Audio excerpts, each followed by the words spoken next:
Hola amigos y amigas, ¿saben qué es lo más curioso de llegar a los 80 años? Que nadie te prepara para lo que realmente va a pasar. Y no hablo de arrugas o de canas, hablo de transformaciones profundas que ocurren en tu cerebro, en tu manera de sentir, incluso en cómo percibes el tiempo. Hace poco un paciente de 82 años me dijo algo que me dejó pensando. Walter, es como si me hubieran cambiado el disco duro. Y tenía razón. La ciencia ha demostrado que al llegar a esta edad suceden 8 cambios neurológicos y psicológicos que son completamente inevitables. Algunos te sorprenderán, otros te asustarán, pero todos son parte de una evolución natural que debemos entender. Quédate hasta el final, porque la número 7 es la que más me impactó en mis años de práctica clínica y créeme, cambiará tu perspectiva sobre el envejecimiento para siempre. Miren, llevo más de 40 años estudiando la psicología humana y si algo he aprendido es que envejecer no es solo un proceso biológico, es una revolución completa de tu sistema nervioso, de tus emociones, de tu identidad. Cuando llegamos a los 80, no somos simplemente versiones más viejas de nosotros mismos. Somos seres completamente diferentes. Y esto no es poesía ni filosofía barata, es neurociencia pura. Hoy voy a compartir con ustedes estas 8 transformaciones inevitables, no para asustarlos, sino para que comprendan lo que está pasando o lo que pasará, porque la ignorancia genera miedo, pero el conocimiento nos da poder. Antes de continuar, te invito a suscribirte y darle like a este video. Así que respiren profundo, ábranse a lo que viene y empecemos. La primera cosa inevitable que sucede al cumplir 80 años es algo que desafía toda lógica. El tiempo comienza a moverse de manera extraña. Y no es una percepción subjetiva, es un fenómeno neurológico real. ¿Alguna vez han escuchado a una persona mayor decir que el año pasó volando? Bueno, para ellos no es una exageración, es su realidad. Y la ciencia lo explica de manera fascinante. Resulta que nuestro cerebro mide el tiempo basándose en experiencias nuevas. Cuando eres joven, cada día está lleno de primeras veces. Tu primer beso, tu primer trabajo, tu primer viaje. Cada experiencia nueva crea una marca temporal en tu memoria. Por eso, los veranos de la infancia parecían eternos. Pero al llegar a los 80, la mayoría de las experiencias ya las has vivido. Tu cerebro entra en piloto automático. Las rutinas dominan tu vida. Y cuando hay pocas experiencias nuevas que registrar, el cerebro comprime el tiempo. Es como si editara una película, eliminando las escenas repetitivas. Un estudio de la Universidad de Duke demostró que las personas mayores de 80 procesan el tiempo hasta un 60% más rápido que los jóvenes. 60%. Imaginen eso. Un año para ellos se siente como 4 meses para nosotros. Pero aquí viene lo verdaderamente perturbador. Esta distorsión no solo afecta cómo perciben el presente, sino también cómo recuerdan el pasado. Los eventos de hace 50 años pueden sentirse más cercanos que lo que desayunaron ayer. La línea temporal se vuelve difusa, nebulosa. Tuve una paciente, Marta, de 84 años. Un día me dijo: Walter, a veces no sé si algo pasó hace 10 años o el mes pasado. Todo se mezcla y no era demencia. Era simplemente su cerebro reorganizando las prioridades de almacenamiento. ¿Y saben qué es lo más impactante? Que este cambio en la percepción temporal también altera la capacidad de planificación a largo plazo. Cuando un año se siente como un parpadeo, hacer planes para dentro de 5 años pierde todo sentido. Por eso muchas personas de 80 viven intensamente el presente, no por sabiduría filosófica, sino porque el futuro se siente abstracto, irreal. Déjenme darles otro ejemplo concreto. Tenía un paciente llamado Eduardo, arquitecto jubilado de 81 años. Me contó que solía planificar todo con meses de anticipación, pero ahora cuando alguien le pregunta qué hará el próximo verano, la pregunta le parece absurda. ¿El próximo verano? Eso está a años luz, me decía, cuando en realidad solo estaban a 6 meses. Esta aceleración temporal tiene consecuencias profundas en cómo los octogenarios toman decisiones. Ya no posponen, ya no dicen algún día. Si quieren hacer algo, lo hacen ahora, porque ahora es lo único que se siente tangible y hay algo más que he observado. Esta distorsión temporal también afecta las relaciones. Cuando ves a tus nietos una vez al mes, para ti han pasado semanas, pero para ellos ese mes fue eterno. Por eso muchos abuelos se sorprenden de lo rápido que crecen los niños. No es que los niños crezcan más rápido, es que el tiempo del abuelo se mueve a otra velocidad. Esta desincronización temporal crea brechas de comunicación enormes. El joven dice, te llamé hace 3 días, como si fuera una eternidad. El anciano piensa, 3 días, si fue ayer. Ambos tienen razón, desde sus respectivas percepciones temporales. Pero esperen, porque esto apenas es el comienzo. La segunda transformación inevitable es una de las más liberadoras y también de las más problemáticas. El filtro social que te hizo comportarte bien toda tu vida simplemente se apaga. A los 80 años, la corteza prefrontal, esa parte del cerebro que te dice, no digas eso o mejor cállate, comienza a perder eficiencia y esto no es algo malo per se. Es una reorganización de prioridades cerebrales. ¿Recuerdan a ese abuelo que dice exactamente lo que piensa, sin importar las consecuencias? No es que se haya vuelto grosero, es que su cerebro dejó de gastar energía en filtrar cada pensamiento antes de verbalizarlo. La amígdala, el centro emocional del cerebro, también cambia su funcionamiento. A los 80 responde menos a estímulos negativos y más a positivos. Esto se llama el sesgo de positividad del envejecimiento. Suena bonito, ¿verdad? Pero tiene su lado oscuro. Por un lado, las personas mayores son más felices en general. Dejan de preocuparse por cosas triviales, ya no les importa lo que piensen los demás. Liberan años de resentimientos acumulados. Es hermoso de ver, pero por otro lado, este mismo mecanismo los vuelve más vulnerables. ¿Por qué creen que los estafadores atacan a personas mayores? Porque su cerebro no detecta las señales de peligro social con la misma eficacia. Ven bondad donde hay manipulación. Confían donde deberían dudar. Tengo un caso que me marcó profundamente. Rodolfo, 81 años, empresario exitoso toda su vida. Un día llegó a mi consulta devastado. Había perdido sus ahorros por una estafa que cualquier persona más joven hubiera detectado en segundos.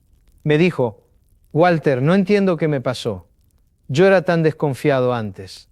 Le expliqué que su cerebro había cambiado, que no era tonto ni ingenuo, era simplemente un octogenario con un sistema de detección de amenazas recalibrado. Y eso no significa debilidad, significa transformación. Esta pérdida del filtro también explica por qué muchas personas mayores expresan amor de manera más directa. Te dicen te quiero sin rodeos, te abrazan más fuerte, lloran con más facilidad.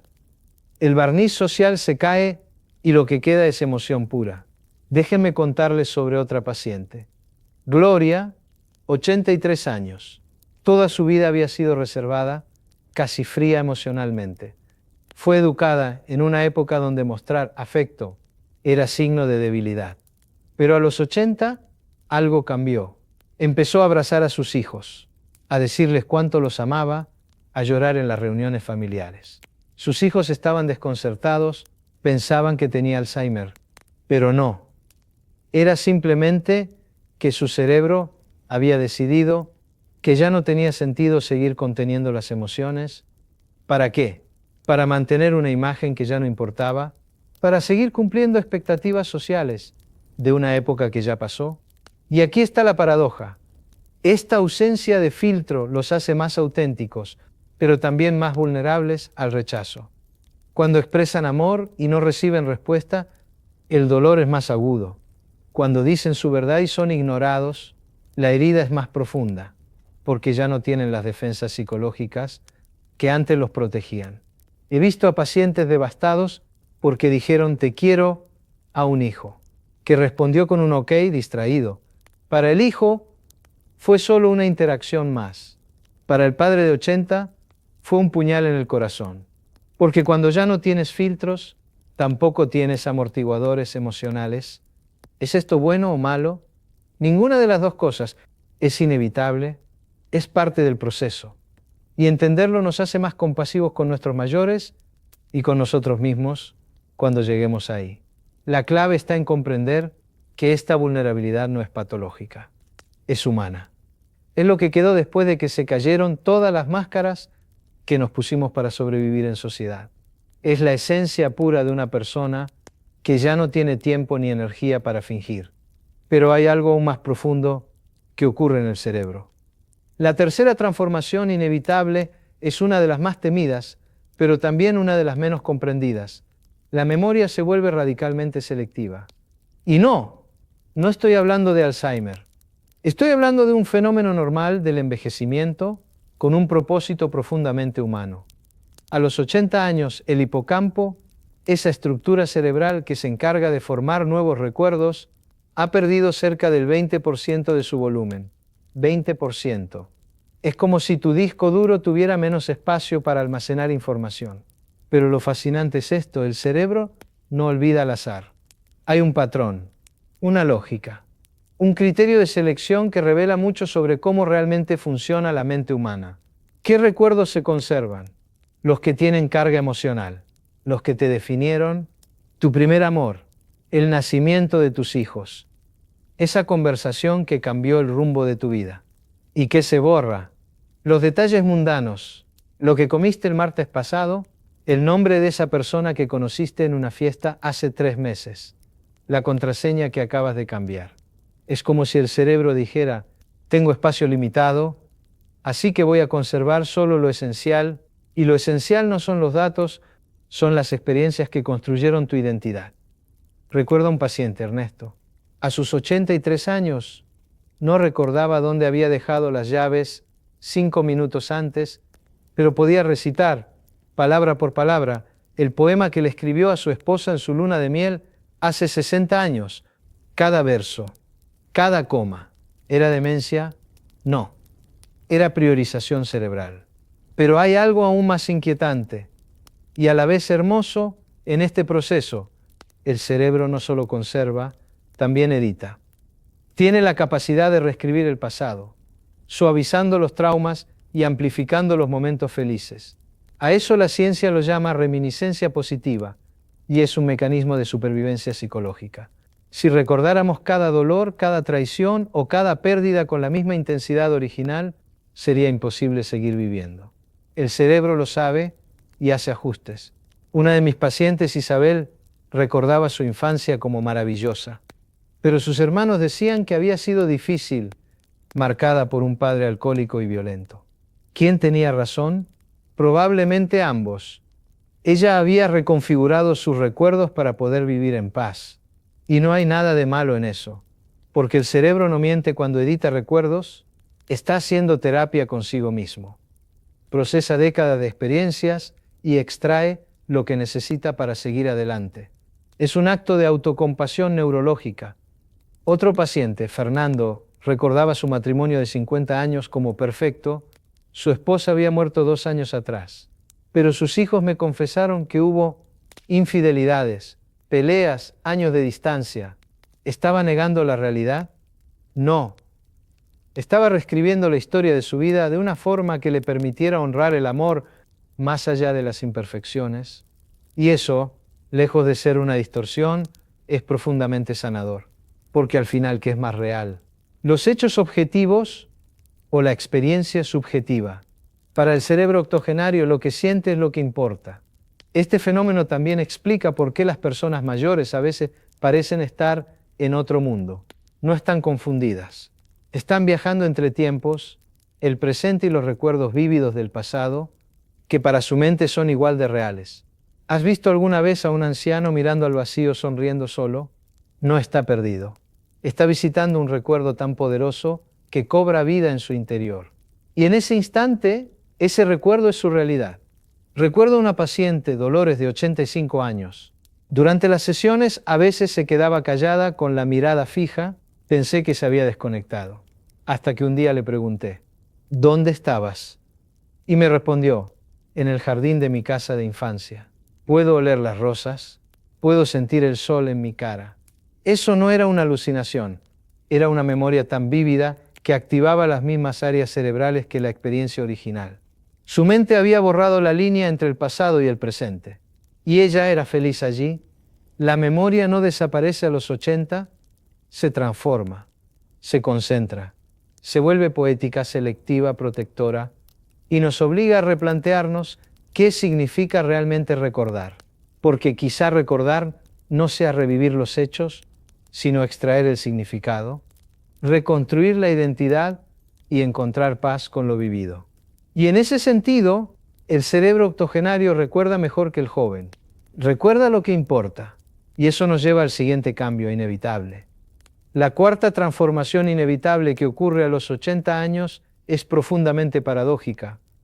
Mientras muchas personas se vuelven más solitarias por las circunstancias, su necesidad psicológica de conexión humana se intensifica como nunca antes, y esto tiene una base neurobiológica clara. A esta edad la producción de oxitocina, la hormona del apego y la conexión, se vuelve irregular.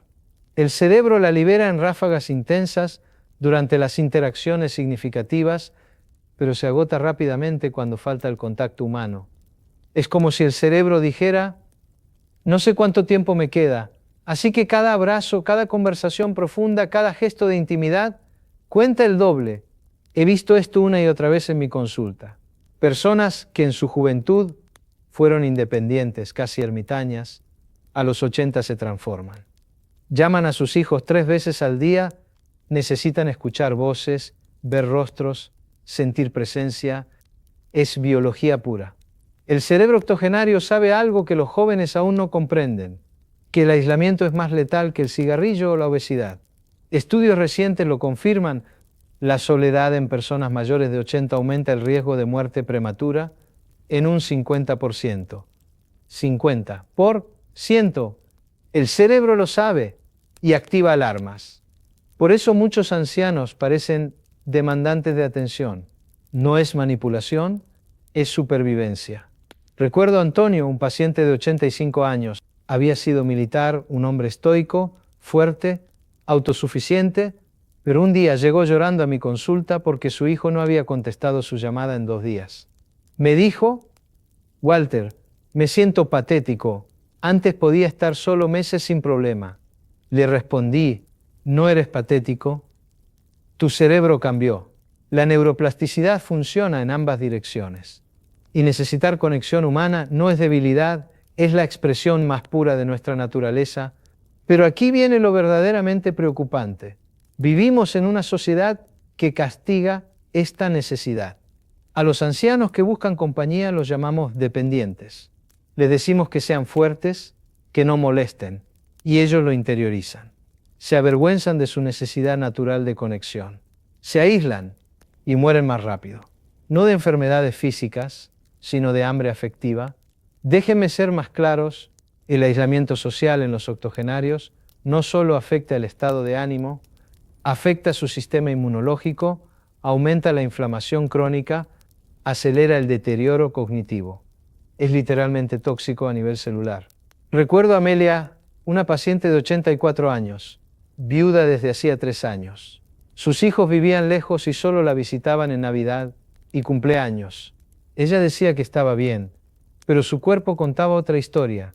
Infecciones recurrentes, presión arterial fuera de control, pérdida de peso inexplicable. Los médicos no encontraban nada, hasta que un día me dijo, Walter, paso días enteros sin hablar con nadie. Le hablo al televisor, a las plantas, a las fotografías, y lo entendí. Su cuerpo se estaba apagando por falta de contacto humano. Le propuse algo sencillo, asistir 3 veces por semana a un centro comunitario, tomar café, conversar, jugar cartas. En 2 meses, su salud mejoró drásticamente, no porque recibiera nuevos medicamentos, sino porque su cerebro recibió lo que necesitaba, presencia humana. Este cambio también se refleja en un tema del que casi nadie habla, la sexualidad. Sí, la sexualidad a los 80 cambia, pero no desaparece. Se transforma, se vuelve menos genital y más afectiva. El deseo de ser tocado, abrazado, acariciado, se intensifica. Recuerdo a Carmen, 82 años. Entre lágrimas me confesó: echo de menos que alguien me tome de la mano. Mi esposo murió hace 5 años y nadie me ha tocado desde entonces. Me siento invisible. Esa frase me destroza cada vez que la recuerdo, porque revela una verdad cruel. Tratamos a los ancianos como si fueran asexuados, como si ya no necesitaran intimidad física, y la necesitan, desesperadamente. El contacto físico libera oxitocina, reduce el cortisol, regula el ritmo cardíaco, mejora el sueño. No es un lujo, es una necesidad fisiológica. Negársela a los octogenarios es condenarlos a un sufrimiento silencioso. He visto cómo en algunas residencias, cuando se implementan programas de terapia de contacto, masajes simples, tomarse de las manos, abrazos al saludar, los pacientes mejoran notablemente. No por la medicina, sino porque vuelven a sentirse vistos, sentidos, vivos. El cerebro octogenario anhela conexión con la misma intensidad con la que un adolescente busca amor. Y esto debería hacernos replantear cómo cuidamos a nuestros mayores. No necesitan solo medicinas ni comida, necesitan presencia, conversación, contacto, amor tangible, porque cuando no lo reciben, algo dentro de ellos se marchita, poco a poco, silenciosamente. Y nosotros lo llamamos vejez natural, pero no es natural, es abandono emocional. Y aún hay algo más inquietante, algo que sucede en el cerebro, que cambia para siempre la manera en que experimentamos la realidad. La quinta transformación inevitable es quizás la más contraintuitiva y la más liberadora. El miedo a la muerte disminuye dramáticamente, y esto no es resignación ni depresión. Es un cambio neurológico real, un cambio que transforma la relación con la propia mortalidad. Estudios de neuroimagen muestran que en personas mayores de 80 años, la amígdala responde cada vez menos a estímulos relacionados con la muerte. Es como si el cerebro dijera: ya me cansé de tener miedo. Es hora de aceptar lo inevitable. Y esto genera una paz que los jóvenes no podemos comprender. He hablado con cientos de octogenarios sobre la muerte. La mayoría me sorprende con su serenidad. No están desesperados, no están aterrorizados. Están curiosos, preparados, incluso expectantes. Uno de mis pacientes, Julio, de 87 años, me dijo algo que jamás olvidaré. Walter, el miedo a la muerte es un lujo de los jóvenes. Nosotros ya no tenemos energía para ese miedo. Y además, hemos visto morir a tantos que ya no nos parece algo tan terrible. Esa última parte es crucial. A los 80 has perdido a tus padres, probablemente a tu pareja, a muchos amigos, tal vez incluso a algún hijo. La muerte dejó de ser una abstracción. Es una compañera cotidiana y la familiaridad reduce el miedo. Pero hay algo más profundo ocurriendo. El lóbulo frontal, encargado de la planificación a largo plazo y la anticipación, reduce su actividad. Esto significa que el cerebro deja de proyectarse constantemente hacia el futuro. Y si no te proyectas hacia el futuro, la muerte pierde su carácter amenazante. Los jóvenes tememos a la muerte porque nos roba potencial. Nos arrebata todo lo que podríamos haber sido, hecho, experimentado. Pero a los 80, el potencial se ha convertido en experiencia vivida. Ya no hay un algún día, ya no hay pendientes, o al menos, los pendientes ya no pesan tanto. Esto no significa que los octogenarios quieran morir. Significa que han integrado la muerte como parte natural de la existencia. La han normalizado. Y eso les da una libertad existencial que nosotros no tenemos. Recuerdo una conversación con Rosa, 84 años. Me dijo: antes, cada dolor en el pecho me aterrorizaba. Pensaba, es el infarto, me voy a morir. Ahora siento el dolor y pienso, bueno, si es hoy, que sea, y el dolor se va más rápido. ¿Se dan cuenta? La aceptación de la mortalidad tiene efectos terapéuticos reales. Reduce la ansiedad, disminuye el estrés, permite disfrutar el presente sin la sombra constante del futuro. Déjenme profundizar en esto con otro caso. Tenía un paciente, Héctor, 89 años. Había sido médico cirujano, pasó su vida salvando vidas, luchando contra la muerte. Pero a los 89, Su relación con la muerte cambió completamente. Un día me dijo, Walter, he empezado a pensar en la muerte como un descanso merecido. He trabajado tanto, he luchado tanto. ¿Sabes qué? Estoy cansado y no me da miedo descansar. Eso no era depresión, era aceptación, era sabiduría. Era un hombre que había hecho las paces con su finitud. Pero ojo, esto tiene una contraparte compleja. Algunos octogenarios experimentan lo que llamo cansancio vital. No es depresión clínica, es una fatiga existencial. Han vivido tanto, han experimentado tanto, que simplemente están listos. Y esto genera dilemas éticos tremendos. ¿Cómo distinguimos entre depresión tratable y cansancio vital legítimo? ¿Cuándo respetamos el deseo de ya no querer seguir? No tengo respuestas fáciles. Nadie las tiene. He tenido pacientes que me han dicho, Walter, no quiero suicidarme, pero si me duermo esta noche y no despierto, estaría en paz con eso. ¿Cómo respondo a eso? ¿Les digo que están deprimidos? ¿O reconozco que hay una diferencia entre querer morir y estar listo para morir? La línea es delgada, muy delgada, y requiere una evaluación cuidadosa. Pero lo que he aprendido es que no todo deseo de finalidad es patológico. A veces es simplemente humano. Lo que sí sé es esto. El miedo a la muerte no define la calidad de vida.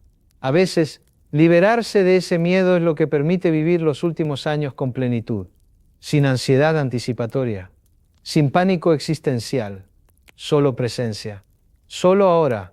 He visto octogenarios hacer cosas increíbles precisamente porque ya no temen a la muerte. Viajan solos, dicen verdades incómodas, rompen relaciones tóxicas, persiguen sueños postergados. Porque, ¿qué puede pasarles? Que se mueran ya no es una amenaza, es una certeza aceptada. Y esa aceptación los libera de maneras que nosotros, los que aún tememos, no podemos imaginar. Es como quitarse una mochila de 50 kilos que has cargado toda la vida. De repente puedes caminar más ligero, respirar más profundo, ser más tú mismo. Tuve una paciente, Pilar, 86 años, que después de aceptar su mortalidad se volvió la persona más viva que conocí. Empezó a pintar, a escribir cartas a sus nietos, a perdonar viejos rencores. Me dijo, Walter, ahora que sé que me voy a morir, finalmente sé cómo vivir. Esa es la paradoja hermosa del envejecimiento. La proximidad de la muerte puede enseñarte a vivir mejor que toda una vida de huir de ella. Y eso nos lleva a la sexta transformación, que para mí es la más controvertida. La sexta cosa inevitable que sucede a los 80 años es la más difícil de explicar y también la más difícil de vivir. Tu identidad, esa sensación de quién soy yo, comienza a fragmentarse.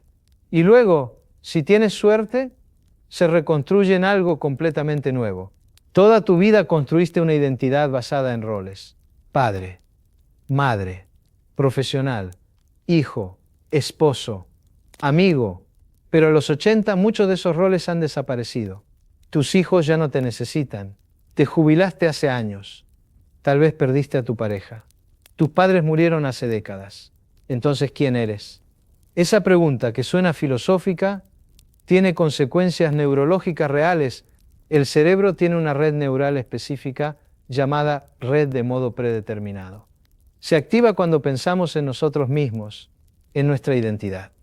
En personas mayores de 80, esta red muestra patrones inusuales. Se activa de manera más difusa, menos enfocada. Es como si el cerebro dijera, ya no estoy seguro de quién soy. Y esto genera una crisis existencial silenciosa. Pocos la reconocen.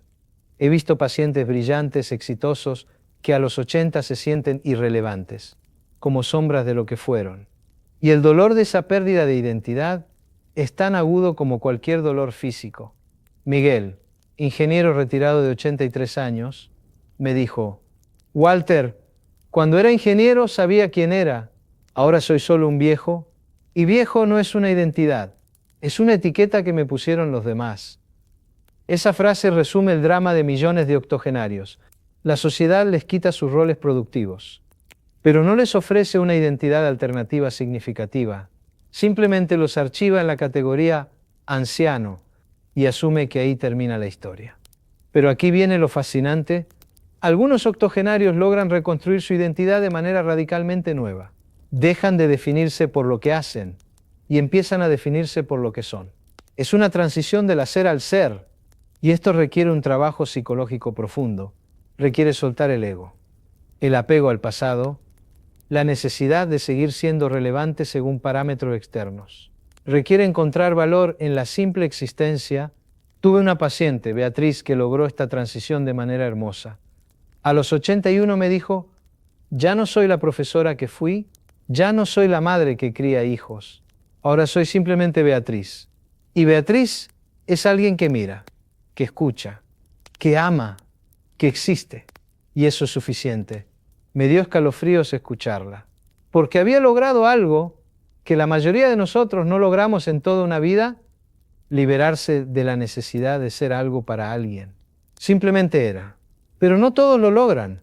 Muchos se quedan atrapados en la nostalgia de lo que fueron. Viven en el pasado, porque en el presente no encuentran una identidad satisfactoria. Y eso es una forma de muerte en vida.